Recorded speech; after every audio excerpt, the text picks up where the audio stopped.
ఎక్కడి నుంచో మధురగానం మదిని మీటింది. ఇక్కడి నుంచి నీ ప్రయాణం మొదలు అంటోంది.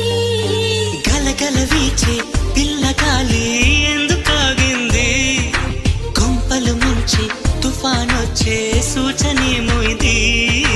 వేరే ఏదో లోకం చేరి ఊహల వేగం ఏదో తీయని మైకం పెంచుతున్నది. దారి తెలియని దూరం తీరి తెలపని తీరం తనలో కలవరమేదో రేపుతున్నది.